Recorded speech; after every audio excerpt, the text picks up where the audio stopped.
ನಮಃ ಶಿವಾಯ. ಭಾರತ್ ಮಾತಾ ಶಿವಶಕ್ತಿ ಅವತಾರ್. ಓಂ ಪಿತಾಶ್ರೀ ಶಿವ ತಂದೆಯ ನೆನಪಿದೆಯೇ? ಶಿವಬಾಬಾರವರ ವಾಣಿ. ಮುರಳಿಯ ದಿನಾಂಕ 28/6/2026. ಬೆಳಗಿನ ತರಗತಿ ರಿವೈಸ್ ಕೋರ್ಸ್ 19/9/2023. ಓಂ ನಮಃ ಶಿವಾಯ. ಗಣೇಶನ ಜೊತೆಗೆ ಗಣಪತಿ ಆಗಿರಿ. ತಂದೆಯ ಶ್ರೀಮತದಿಂದ ಮಾಯಾರೂಪಿ ಇಲಿಯ ಮೇಲೆ ಸವಾರಿ ಮಾಡುವಂತಹ ಗಣೇಶ ಮತ್ತು ಪ್ರೇಮದ ಭೂಮಿಯಲ್ಲಿ ನಿಶ್ಚಯ ರೂಪಿ ಗೂಟವನ್ನು ನೆಟ್ಟು ಗಣಪತಿಯಾಗುವಂತಹ ಮಕ್ಕಳ ಪ್ರತಿ ಪ್ರೇಮದ ಸಾಗರ ಶಿವಬಾಬಾ ಹೇಳಿದರು. ಒಳ್ಳೆಯದು. ಎಲ್ಲರಿಗೂ ಪ್ರೀತಿ ಇದೆಯೇ? ಎಲ್ಲರಿಗೂ ಇದೆಯೇ? ಎಷ್ಟರ ಮಟ್ಟಿಗೆ ಇದೆ? ಪ್ರೀತಿಯ ಚಿಹ್ನೆ ಏನು?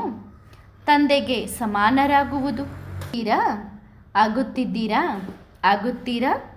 ತಂದೆ ವತನದಲ್ಲಿ ಕಾಯುತ್ತಿದ್ದಾರೆ. ಯಾವಾಗ ತಂದೆಗೆ ಸಮಾನರಾಗಿ ತಂದೆಯ ಬಳಿ ಬರುತ್ತಾರೆ ಎಂದು ಕಾಯುತ್ತಿದ್ದಾರೆ. ತಂದೆಯ ಮೇಲೆ ಪ್ರೀತಿ ಇದೆಯೇ? ಎಷ್ಟಿದೆ? ಬಹಳ ಇದೆ. ಬಹಳ ಎಂದು ಯಾವುದಕ್ಕೆ ಹೇಳುತ್ತಾರೆ? ಬಹಳ ಅಂದರೆ ಅರ್ಥವೇನು? ಬಹಳ ಅಂದರೆ ಅರ್ಥ ಅಪಾರ, ಬೇಹದ್. ಬಹಳ ಎನ್ನುವುದು ತನ್ನಲ್ಲೇ ಸಮಾವೇಶವಾಗಿಲ್ಲ. ಬಹಳ ಎನ್ನುವುದಕ್ಕೆ ಯಾವುದೇ ಗೋಡೆಗಳಿಲ್ಲ, ಯಾವುದೇ ಮಿತಿ ಇಲ್ಲ. ಏನು? ಎಷ್ಟು ಪ್ರೀತಿ ಇದೆಯೇ? ಅಷ್ಟೊಂದು ಪ್ರೀತಿ ಇದ್ದರೆ ಗಳಿಗೆ ನೆನಪು ಏಕೆ ಮರೆತು ಹೋಗುತ್ತದೆ? ಲೌಕಿಕ ಜಗತ್ತಿನಲ್ಲಿ ಯಾವುದೇ ಶರೀರದೊಂದಿಗೆ ಪ್ರೀತಿ ಇದ್ದರೆ ಅವರ ನೆನಪು ಮರೆಯುತ್ತದೆಯೇ? ಎಂದಿಗೂ ಮರೆಯುವುದಿಲ್ಲ. ಮಲಗುತ್ತಾ, ಏಳುತ್ತಾ, ಕೂರುತ್ತಾ, ನಿಲ್ಲುತ್ತಾ ಗಳಿಗೆಗೂ ನೆನಪಿರುತ್ತದೆ. ಅದು ಪ್ರೀತಿಯಾಗಿರುತ್ತದೆ. ಒಂದು ವೇಳೆ ತಂದೆಯೊಂದಿಗೆ ಪ್ರೀತಿ ಇದ್ದಿದ್ದರೆ ಗಳಿಗೆಗೂ ತಂದೆಯ ನೆನಪು ಬುದ್ಧಿಯಲ್ಲಿ ತುಂಬಿದ್ದರೆ ಆಗ ಬೇರೆ ಯಾರ ನೆನಪು ಬರುತ್ತಿರಲಿಲ್ಲ. ಅಂದರೆ ಈಗ ಪ್ರೀತಿಯಲ್ಲಿ ಕೊರತೆ ಇದೆ. ಪ್ರೀತಿಯ ಗುರುತೇನು? ನಾನು ಯಾರನ್ನು ಪ್ರೀತಿಸುತ್ತೇನೋ ಅವರಂತೆಯೇ ಆಗಬೇಕು. ಅವರನ್ನು ಕಾಪಿ ಮಾಡಬೇಕು. ಅವರಿಗೆ ಸಮಾನವಾಗಬೇಕು. ನಿಜವಾದ ಪ್ರೀತಿ ಇದ್ದರೆ ತಂದೆಗೆ ಸಮಾನರಾಗಿ ತೋರಿಸಿ. ತಂದೆ ಇವತ್ತಿನವರೆಗೂ ಎಲ್ಲರನ್ನೂ ಪ್ರೀತಿಸಿದ್ದಾರಲ್ಲವೇ? ಮಕ್ಕಳಿಂದ ತಪ್ಪಾಗಿದ್ದರೂ ಸಹ ತಂದೆ ಪ್ರೀತಿಯ ಹಸ್ತವನ್ನು ನೀಡಿ ಮೇಲೆ ಎತ್ತಿದ್ದಾರಲ್ಲವೇ? ಹಾಗಾದರೆ ನೀವು ಏನು ಮಾಡುತ್ತಿದ್ದೀರಿ? ನಿಮ್ಮ ಒಳಗಡೆಯೂ ಸಹ ತಂದೆಯ ಬಗ್ಗೆ ಇಷ್ಟೊಂದು ಪ್ರೀತಿ ಇದೆಯೇ? ಇದನ್ನೇ ಚೆಕ್ ಮಾಡಿಕೊಳ್ಳಬೇಕು. ಸರಿ ತಾನೆ? ಪ್ರೀತಿಯ ಸಾಗರ ತಂದೆಯ ಪ್ರೀತಿ ತುಂಬಿದ ನೆನಪು ಪ್ರೀತಿಗಳು ಎಲ್ಲರಿಗೂ ಸ್ವೀಕಾರವಾಗಲಿ. ಗಣಪತಿಯಾಗಬೇಕು. ಗಣಪತಿಯ ಅರ್ಥವೇನು? ಸಂಪೂರ್ಣ ನಿಶ್ಚಯ ಬುದ್ಧಿ. ಇದು ಗಣಪತಿಯ ಅರ್ಥವಾಗಿದೆ. ನಿಶ್ಚಯದ ಕಾಲಿಟ್ಟರೆ ಸಾಕು. ಏನೇ ಆಗಲಿ ಮತ್ತೆ ಸಂಶಯಕ್ಕೆ ಯಾವುದೇ ಅವಕಾಶವಿರುವುದಿಲ್ಲ. ಅವರೇ ಗಣಪತಿ. ನನ್ನ ತಂದೆ ಯಾರು ಮತ್ತು ನನ್ನ ತಂದೆ ಹೇಗಿದ್ದಾರೆ ಎಂದು ಗಣಪತಿಗೆ ತಿಳಿದಿದೆ. ಒಂದು ವೇಳೆ ಗಣಪತಿಯ ಮುಂದೆ ಯಾರಾದರೂ ಅವನ ತಂದೆಯ ವೇಷ ಧರಿಸಿ ಬಂದರೆ ಆಗಲೂ ಗಣಪತಿಗೆ ತನ್ನ ತಂದೆಯ ಪ್ರೀತಿಯ ಸುಗಂಧವಿದೆ. ಅವನು ತನ್ನ ತಂದೆಯ ಪ್ರೀತಿಯ ಸುಗಂಧವನ್ನು ಗುರುತಿಸುತ್ತಾನೆ. ಅದಕ್ಕಾಗಿಯೇ ಅವನಿಗೆ ಉದ್ದನೆಯ ಮೂಗನ್ನು ನೀಡಿದ್ದಾರೆ. ನನ್ನ ತಂದೆಯ ಸುಗಂಧ ಎಲ್ಲಿಂದ ಬರುತ್ತಿದೆ? ಅದನ್ನು ಮೂಸುತ್ತಾ ಓಡುತ್ತಾ ಹೋಗುತ್ತಾನೆ. ಇದು ನಿಶ್ಚಯ. ಕೇವಲ ನನ್ನ ತಂದೆ ಏನು ಹೇಳುತ್ತಾರೋ ಅದಕ್ಕೆ ಜಿ ಬಾಬಾ. ಆಜ್ಞಾಕಾರಿ ಮಗು ಕೇವಲ ತಂದೆಯ ಮಾತನ್ನೇ ಕೇಳುತ್ತಾನೆ. ಅದಕ್ಕಾಗಿಯೇ ಅವರಿಗೆ ದೊಡ್ಡ ಕಿವಿಗಳನ್ನು ನೀಡಿದ್ದಾರೆ. ತಂದೆಯನ್ನು ಬಿಟ್ಟು ಬೇರೆ ಯಾರ ಜ್ಞಾನವು ಬುದ್ಧಿಯಲ್ಲಿ ನಿಲ್ಲಬಾರದು. ಕಣ್ಣು ಸಣ್ಣದು ನೀಡಿದ್ದಾರೆ. ಕೇವಲ ಈ ಕಣ್ಣುಗಳಲ್ಲಿ ಒಬ್ಬರೇ ತುಂಬಿರಲಿ. ಮರಳಿ ಕಣ್ಣುಗಳನ್ನು ಮುಚ್ಚಿಕೊಂಡರೆ ಜಗತ್ತನ್ನು ನೋಡಬಾರದು. ಕೇವಲ ಒಬ್ಬ ತಂದೆಯನ್ನು ಏಕಾಗ್ರವಾಗಿ ನೋಡಬೇಕು. ಗಣಪತಿಯಾಗಿದ್ದೀರಾ? ಏನು? ಕೇವಲ ಒಬ್ಬ ತಂದೆಯ ಮಾತನ್ನೇ ಕೇಳುವಂತಹ ಅಂತಹ ದೊಡ್ಡ ಕಿವಿಯಾಗಿದ್ದೀರಾ? ಒಬ್ಬ ತಂದೆಯನ್ನೇ ನೋಡುವಂತಹ ಅಂತಹ ದಿವ್ಯ ಚಕ್ಷುವುಳ್ಳವರು ಆಗಿದ್ದೀರಾ? ಒಬ್ಬ ತಂದೆಯ ಪ್ರೀತಿಯ ಸುಗಂಧವನ್ನು ತೆಗೆದುಕೊಳ್ಳುವಂತಹ ಅಂತಹ ದೊಡ್ಡ ಮೂಗಿನವರು ಆಗಿದ್ದೀರಾ? ಏನು ಗಣಪತಿಯಾಗಿದ್ದೀರಾ? ಯಾರು ನಿಶ್ಚಯ ಬುದ್ಧಿಯುಳ್ಳವರು ಅಂದರೆ ನನ್ನವರು ಕೇವಲ ಶಿವಬಾಬಾ ಒಬ್ಬರೇ. ನನ್ನವರು ಒಬ್ಬರೇ ತಂದೆ. ಏನು ಅಂತಹ ಗಣಪತಿಯಾಗಿದ್ದೀರಾ? ಗಣಪತಿಯಲ್ಲ, ಗಡಪತಿಯಾಗಿದ್ದೀರಾ? ಗಡಪತಿ ಎಂದರೆ ಯಾರು? ಒಬ್ಬ ತಂದೆಯ ನೆನಪಿನಲ್ಲಿ ಗಟ್ಟಿಯಾಗಿ ನೆಲೆಗೊಳ್ಳುತ್ತಾರೋ ಅವರು ಗಣಪತಿ, ಮತ್ತು ಯಾರು ಗಟ್ಟಿಯಾಗಿ ನೆಲೆಗೊಳ್ಳುತ್ತಾರೋ ಅವರನ್ನು ಯಾರು ಅಲುಗಾಡಿಸಲು ಸಾಧ್ಯವಿಲ್ಲ, ಅವರು ಗಣಪತಿ. ಏನು ಅಂತಹ ಗಣಪತಿಯಾಗಿದ್ದೀರಾ? ಅಥವಾ ಯಾರಾದರೂ ಬಂದು ಸ್ವಲ್ಪ ಹೀಗೆ ಕೈ ಹಾಕಿದರೆ ಅಥವಾ ಏನಾದರೂ ಹೇಳಿದರೆ ಬುದ್ಧಿ ಅಲುಗಾಡಲು ಶುರುವಾಗುತ್ತದೆಯೇ? ಗಣಪತಿ ತಿರುಗಾಡುವ ಪತಿಯಾಗಬಾರದು. ಗಣಪತಿ ಎಂದರೆ ಗಟ್ಟಿಯಾಗಿ ನೆಲೆಗೊಂಡವನು. ಗಟ್ಟಿಯಾಗಿ ನೆಲೆ ನಿಂತವನೇ ಗಣಪತಿಯಾಗಿರುತ್ತಾನೆ. ಯಾರು ನಿಶ್ಚಯದ ಗೂಟಕ್ಕೆ ತಮ್ಮನ್ನು ತಾವು ಕಟ್ಟಿಕೊಂಡಿದ್ದಾರೋ ಅವರು ಗಣಪತಿ. ಈಗ ಹೇಳಿ, ಅಂತಹ ಗಣಪತಿಯಾಗಿದ್ದೀರಾ? ಆಗಿದ್ದೀರಾ? ಅಂದರೆ ಈಗಲೂ ಅವಕಾಶವಿದೆ. ಈಗ ಇನ್ನು ನಿಶ್ಚಯ ಬುದ್ಧಿ ಅರ್ಥಾತ್ ನಿಶ್ಚಯದ ಗೂಟವನ್ನು ಇನ್ನೂ ಆಳದವರೆಗೆ ಇಳಿಸಬೇಕು. ಹೆಚ್ಚುವರೆಗೆ ಕಂಡರೆ ಪ್ರತಿಯೊಬ್ಬರು ಅಲುಗಾಡಿಸಲು ಪ್ರಯತ್ನಿಸುತ್ತಾರೆ. ಎಷ್ಟು ಒಳಗೆ ಹೋಗುತ್ತದೋ ಅಷ್ಟು ಯಾರೂ ಅಲುಗಾಡಿಸಲು ಸಾಧ್ಯವಾಗುವುದಿಲ್ಲ. ಅಂತಹ ಪ್ರೀತಿಯ ಭೂಮಿಯಲ್ಲಿ ನಿಶ್ಚಯದ ಗೂಟವನ್ನು ಗಟ್ಟಿಯಾಗಿ ನೆಡುವುದೇ ಗಣಪತಿಯಾಗುವುದಾಗಿದೆ. ತಂದೆಯೊಂದಿಗೆ ಕೇವಲ ಎಷ್ಟೊಂದು ಪ್ರೀತಿ ಇರಬೇಕೆಂದರೆ ಯಾರೂ ನನ್ನ ನಿಶ್ಚಯವನ್ನು ಅಲುಗಾಡಿಸಲು ಸಾಧ್ಯವಾಗಬಾರದು. ನಿಮ್ಮೆಲ್ಲರಿಗೂ ಗಣಪತಿ ದಿವಸದ ಶುಭಾಶಯಗಳು. ಈ ಗಣಪತಿ ಒಬ್ಬನಲ್ಲ, ಆ ಪ್ರತಿಯೊಂದು ಮಗು ಗಣಪತಿಯಾಗಿದೆ. ಯಾರಿಗೆ ತಂದೆಯೊಂದಿಗೆ ಅಪಾರವಾದ ಪ್ರೀತಿ ಇದೆಯೋ ಮತ್ತು ನಿಶ್ಚಯದ ಗೂಟ ಗಟ್ಟಿಯಾಗಿದೆಯೋ ಆ ತಂದೆಯ ಪ್ರತಿಯೊಂದು ಮಗು ಗಣಪತಿಯಾಗಿದೆ. ಎಲ್ಲ ಗಣಪತಿಗಳಿಗೆ ಪರಮಪಿತನ ನೆನಪು, ಪ್ರೀತಿ ಮತ್ತು ನಮಸ್ತೆ. ಅಂತಹವರಾಗುವ ಮಕ್ಕಳಿಗೆ ತಂದೆಯ ಕಡೆಯಿಂದ ನಮಸ್ತೆ. ಗಟ್ಟಿಯಾಗಿ ನೆಲೆಗೊಳ್ಳುವುದು ಎಂದರೆ ತಂದೆ ನನ್ನವರು.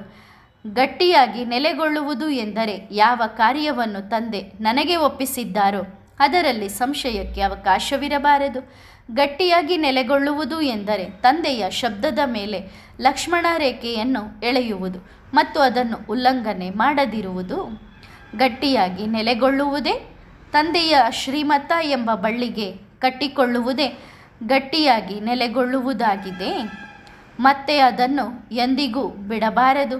ಮತ್ತೆ ಏನೇ ಆಗಿ ಹೋಗಲಿ ಅಂತಹ ಮಕ್ಕಳ ಮೇಲೆ ತಂದೆ ಬಲಿಹಾರಿಯಾಗುತ್ತಾರೆ ಮತ್ತು ಅಂತಹ ಮಕ್ಕಳ ಸಹಾಯಕ್ಕಾಗಿ ತಂದೆ ಒಂದೇ ಕಾಲಿನ ಮೇಲೆ ನಿಂತಿರುತ್ತಾರೆ. ಅಂತಹ ಮಕ್ಕಳಿಗಾಗಿ ತಂದೆ ಇಡೀ ವಿಶ್ವದೊಂದಿಗೆ ಜಗಳವಾಡುತ್ತಾರೆ. ನೀವು ಅಂತಹವರಾಗಿರಿ ಮತ್ತೆ ತಂದೆಯ ಚಮತ್ಕಾರವನ್ನು ನೋಡಿರಿ. ತಂದೆ ನಿಮಗಾಗಿ ಏನು ಮಾಡುತ್ತಾರೆ ಎಂದು. ಆದರೆ ಅಂತಹವರಾಗಿರಿ. ಕೇವಲ ಒಬ್ಬರನ್ನು ಬಿಟ್ಟು ಬೇರೇನೂ ಇಲ್ಲ. ಒಬ್ಬರ ಶ್ರೀಮತ ಅಷ್ಟೇ. ತಂದೆಯ ಸುಗಂಧ ಬರಬೇಕೆಂದರೆ ಜಗತ್ತಿನಲ್ಲಿ ಯಾರೇ ಏನೇ ಕೂಗಿದರೂ ನಾನು ಬಾಬಾ ಆಗಿದ್ದೇನೆ ಅಥವಾ ನಾನು ಅವರು ಆಗಿದ್ದೇನೆ ಅಥವಾ ನಾನು ಅದು ಆಗಿದ್ದೇನೆ, ಆಗ ಕೇವಲ ಒಬ್ಬನ ಮಕ್ಕಳು ಆಗಿರಬೇಕು. ಅಂತಹ ಮಕ್ಕಳ ಮೇಲೆ ತಂದೆ ಬಲಿಹಾರಿಯಾಗುತ್ತಾರೆ. ಅಂತಹ ಮಕ್ಕಳಿಗಾಗಿ ತಂದೆಯ ಮುಂದೆ ಯಾವುದೇ ಮರ್ಯಾದೆ ಇರುವುದಿಲ್ಲ. ಅಂತಹ ಮಕ್ಕಳಿಗಾಗಿ ತಂದೆ ಎಲ್ಲ ನಿಯಮ, ಕಾಯಿದೆ, ಕಾನೂನುಗಳನ್ನು ಬದಿಗಿಡಬಲ್ಲರು. ಯಾವ ಮಕ್ಕಳಿಗಾಗಿ? ಗಣಪತಿ ಮಕ್ಕಳಿಗಾಗಿ. ಗಣಪತಿ ಮತ್ತು ಗಣಪತಿ. ಗಣಪತಿಯನ್ನು ಯಾವಾಗಲೂ ತಂದೆಯ ಮಡಿಲಲ್ಲಿ ಕೂರಿಸಲಾಗುತ್ತದೆ, ಸಮಾನವಾಗಿ ಪಕ್ಕದಲ್ಲಿ ಕೂರಿಸುವುದಿಲ್ಲ. ಯಾರು ಗಣಪತಿಯಾಗಿದ್ದಾರಲ್ಲವೇ ಅವರು ತಂದೆ ತಾಯಿಯ ಮಡಿಲಲ್ಲಿ ಕುಳಿತುಕೊಳ್ಳುತ್ತಾರೆ. ಈಗ ಪಕ್ಕದಲ್ಲಿ ಕುಳಿತುಕೊಳ್ಳಬೇಕೇ ಅಥವಾ ಮಡಿಲಲ್ಲಿ ಕುಳಿತುಕೊಳ್ಳಬೇಕೇ ಎನ್ನುವುದು ನಿಮಗೆ ಬಿಟ್ಟಿದ್ದು. ಹಾಗಾಗಿ ಮಡಿಲಲ್ಲಿ ಗಣೇಶನೇ ಕುಳಿತುಕೊಳ್ಳಬಲ್ಲ, ಮಡಿಲಲ್ಲಿ ಗಣಪತಿಯೇ ಕುಳಿತುಕೊಳ್ಳಬಲ್ಲ. ನೀವು ಗಣಪತಿಯಾಗಿರಿ. ತಂದೆಯ ಮಡಿಲು ಬಹಳ ವಿಶಾಲವಾಗಿದೆ. ಎಷ್ಟೊಂದು ದೊಡ್ಡದಿದೆ ಅಂದರೆ ತಂದೆಯ ಮಡಿಲಲ್ಲಿ ಎಷ್ಟು ಜನ ಗಣಪತಿಗಳು ಬೇಕಾದರೂ ಕುಳಿತುಕೊಳ್ಳಬಹುದು, ಒಬ್ಬನಲ್ಲ. ಅದಂತೂ ಒಂದು ಉದಾಹರಣೆ, ಎಕ್ಸಾಂಪಲ್ ಆಗಿದೆ. ಗಣಪತಿ ತಂದೆ ತಾಯಿಯ ಮಡಿಲಲ್ಲಿಯೇ ಕುಳಿತುಕೊಳ್ಳುತ್ತಾನೆ ಎಂದು. ಆದರೆ ಅದು ಒಬ್ಬ ಗಣಪತಿಯ ಕಥೆಯಲ್ಲ. ಆ ಗಣಪತಿ ಹೇಗೆ? ಮಾಯೆ ಹೇಗಿದೆ? ಯಾರು ಮಾಯೆಯನ್ನು ತಮ್ಮ ವಾಹನವನ್ನಾಗಿ ಮಾಡಿಕೊಳ್ಳುತ್ತಾರೋ ಆ ಗಣಪತಿ ತಂದೆಯ ಮಡಿಲಲ್ಲಿ ಕುಳಿತುಕೊಳ್ಳಬಹುದು. ಇಲಿ ಏನು ಮಾಡುತ್ತದೆ? ಒಳಗೊಳಗೆ ಎಲ್ಲವನ್ನೂ ಕೊರೆದು ಟೊಳ್ಳು ಮಾಡಿಬಿಡುತ್ತದಲ್ಲವೇ? ಹಾಗಾಗಿ ಗಣಪತಿ ಆ ಇಲಿಯನ್ನು ಹಿಡಿದು, ಆ ಮಾಯೆಯನ್ನು ಹಿಡಿದು ತನ್ನ ವಾಹನವನ್ನಾಗಿ ಮಾಡಿಕೊಳ್ಳುತ್ತಾನೆ. ಗಣಪತಿ ಎಷ್ಟೊಂದು ಭಾರವಾಗಿ ಬಿಡುತ್ತಾನೆಂದರೆ ಮಾಯೆ ಎಂಬ ಇಲಿ ಒಂದು ಸಣ್ಣ ಇಲಿಯಾಗಿ ಬಿಡುತ್ತದೆ. ಮತ್ತು ಎಷ್ಟೊಂದು ದೊಡ್ಡ ಗಣಪತಿ ಆ ಮಾಯೆಯನ್ನು ಸಣ್ಣ ಇಲಿಯ ಮಾದರಿಯನ್ನಾಗಿ ಮಾಡಿ ಅದರ ಸವಾರಿ ಮಾಡುತ್ತಾನೆ. ಅಂತಹ ಗಣಪತಿ ತಂದೆಯ ಮಡಿಲಲ್ಲಿ ಕುಳಿತುಕೊಳ್ಳುತ್ತಾನೆ. ಅವನು ತನ್ನನ್ನು ತಾನು ಟೊಳ್ಳು ಮಾಡಲು ಬಿಡುವುದಿಲ್ಲ. ಯಾವಾಗ ಮಾಯೆ ಎಂದರೆ ಇಲಿ ಗಣಪತಿಯ ಕೆಳಗೆ ಬಂದು ಬಿಡುತ್ತದೆಯೋ ಹೀಗೆ ಮಾಯೆಯು ಸತ್ಯನಾಶವಾಗಿ ಬಿಡುತ್ತದೆ ಮತ್ತು ಗಣಪತಿಗೆ ವಿಜಯ ಸಿಗುತ್ತದೆ. ಹಾಗಾದರೆ ಅಂತಹ ಗಣಪತಿಯಾಗಿದ್ದೀರಾ? ಈಗಂತೂ ಆಗಿಲ್ಲ. ಇದು ತಂದೆಗೂ ತಿಳಿದಿದೆ. ಆದರೆ ನೀವೇ ಆಗುತ್ತೀರಿ ಎಂಬ ನಿಶ್ಚಯ ತಂದೆಗಿದೆ. ಮತ್ತು ಕೇವಲ ಇಲ್ಲಿ ಕುಳಿತಿರುವವರಿಗಲ್ಲ, ಯಾರು ಹೊರಗೆ ಕೇಳುತ್ತಿದ್ದಾರೋ, ಯಾರು ಮಾಯೆ ಎಂಬ ಇಲಿಯನ್ನು ತಮ್ಮ ವಾಹನವನ್ನಾಗಿ ಮಾಡಿಕೊಂಡು ನಡೆಸುತ್ತಾರೋ ಅವರು ಪ್ರತಿಯೊಬ್ಬರು ಗಣಪತಿಯೇ. ಅವರು ಮಧುಬನದಲ್ಲಿ ಕುಳಿತಿರಲಿ, ಅವರು ಮಂದಿರದಲ್ಲಿ ಕುಳಿತಿರಲಿ, ಅವರು ಮನೆಯಲ್ಲಿ ಕುಳಿತಿರಲಿ, ಅವರು ಗೃಹಸ್ಥರಾಗಿರಲಿ, ಅವರು ಕುಮಾರ ಕುಮಾರಿಯರಾಗಿರಲಿ, ಅವರು ಭಕ್ತಿ ಮಾರ್ಗದವರಾಗಿರಲಿ, ಅವರು ಯಾರೇ ಆಗಿರಲಿ, ಅವರು ಪ್ರತಿಯೊಬ್ಬರು ಗಣಪತಿಯಾಗಿದ್ದಾರೆ. ಯಾರು ತಂದೆಯ ಶ್ರೀಮತದಂತೆ ಮಾಯೆ ಎಂಬ ಇಲಿಯನ್ನು ತಮ್ಮ ವಾಹನವನ್ನಾಗಿ ಮಾಡಿಕೊಂಡು ಅದರ ಮೇಲೆ ಸವಾರಿ ಮಾಡುತ್ತಾರೋ ಮತ್ತು ಸವಾರಿ ಮಾಡುತ್ತಾ ದೊಡ್ಡ ನೆಗೆತ ಹಾಕಿ ತಂದೆಯ ಮಡಿಲಲ್ಲಿ ಕುಳಿತುಕೊಳ್ಳುತ್ತಾರೋ ಅವರು ಪ್ರತಿಯೊಬ್ಬರು ಗಣಪತಿಯೇ. ಅವರು ಎಲ್ಲೇ ಕುಳಿತಿರಲಿ, ಈ ಇಡೀ ಸಂಸಾರದಲ್ಲಿ ಎಲ್ಲೇ ಕುಳಿತಿದ್ದರೂ ಆ ಪ್ರತಿಯೊಬ್ಬ ಮಗು ಗಣಪತಿಯಾಗಿದ್ದಾರೆ. ಮತ್ತು ಗಣಪತಿಗಳಿಗೆ ತಂದೆಯ ಮಡಿಲು ಬಹಳ ವಿಶಾಲವಾಗಿದೆ. ಹಾಗಾಗಿ ನಿಮ್ಮೆಲ್ಲರಿಗೂ ತಂದೆಯ ಮಡಿಲಲ್ಲಿ ಸ್ವಾಗತವಿದೆ. ನಿಮಗಾಗಿ ತಂದೆಯ ಮಡಿಲು ಮುಕ್ತವಾಗಿದೆ, ಖಾಲಿ ಇದೆ. ಬನ್ನಿ ಮತ್ತು ತಂದೆಯ ಮಡಿಲಲ್ಲಿ ಕುಳಿತುಕೊಳ್ಳಿ. ಒಳ್ಳೆಯದು. ಮತ್ತೆ ಸಿಗೋಣ.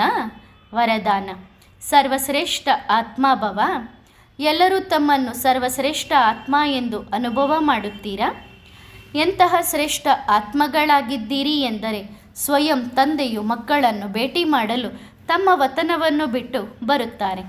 ಸ್ವಪ್ನದಲ್ಲಿಯೂ ಸಹ ಹೀಗೆ ಯೋಚಿಸಿರಲಿಲ್ಲ. ಭಗವಂತನ ಜೊತೆ ಮಾತನಾಡುತ್ತೇವೆ, ಟೋಲಿ ತಿನ್ನುತ್ತೇವೆ, ಕುಳಿತುಕೊಳ್ಳುತ್ತೇವೆ ಎಂದು. ಮತ್ತು ಈಗ ಪ್ರಾಕ್ಟಿಕಲ್ ಆಗಿ ಅನುಭವ ಮಾಡುತ್ತಿದ್ದೀರಿ. ಪ್ರತಿದಿನ ಅಮೃತ ವೇಳೆ ಈ ಸ್ಮೃತಿಯ ತಿಲಕವನ್ನು ಇಟ್ಟುಕೊಂಡರೆ ಸದಾ ಹರ್ಷಿತರಾಗಿರುತ್ತೀರಿ. ಒಳ್ಳೆಯದು. ಓಂ ನಮಃ ಶಿವಾಯ.